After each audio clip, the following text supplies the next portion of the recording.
பதவி என்பது சுமக்க வேண்டிய பொறுப்பு, கொண்டாட வேண்டிய பெருமை அல்ல. 1960களில் 2 மாநில முதல்வர்கள் சந்தித்தார்கள். ஒருவர் தமிழகத்தின் படிக்காத மேதை காமராஜர், இன்னொருவர் கேரளாவின் EMS நம்பூதிரிபாட். மதிய உணவிற்கு என்ன வேண்டும் என்று கேட்டபோது அந்த கேரள முதல்வர் கேட்டது வெறும் ஒரு கெரியர் சாப்பாடுதான். ஆடம்பரம் இல்லை, ஆரவாரம் இல்லை. மக்கள் வரிப்பணம் மக்களின் கல்விக்காகவும் பசிக்காகவும் மட்டுமே செலவிடப்பட வேண்டும் என்பதில் அவர்கள் உறுதியாக இருந்தார்கள். ஆனால் இன்றைய ஜனநாயகம் எங்கே சென்று கொண்டிருக்கிறது? இன்று ஒரு சிறிய பதவி கிடைத்தால் கூட கார்களின் அணிவகுப்பு, சாலை எங்கும் பேனர்கள், கோடிக்கணக்கான செலவில் விளம்பரங்கள். மக்கள் பிரதிநிதிகள் என்பவர்கள் இப்போது மக்கள் மன்னர்களாக மாறிவிட்டார்களோ என்ற அச்சம் எழுகிறது. ஓட்டுக்கு நோட்டு, அதிகாரத்திற்கு ஆசை என அரசியலின் திசை மாறிவிட்டது.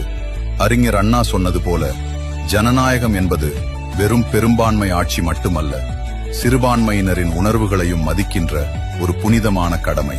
பதவி என்பது தோளில் இருக்கும் துண்டு போன்றது, எப்போது வேண்டுமானாலும் நழுவலாம். ஆனால் நாம் செய்யும் சேவை என்பது என்றும் நிலைத்து நிற்கும். மீண்டும் அந்த எளிமை திரும்புமா, அல்லது ஆடம்பரத்தில் ஜனநாயகம் மூழ்கி போகுமா? பதில் உங்கள் கையில் இல்லை, உங்கள் ஒரு விரலில் உள்ளது.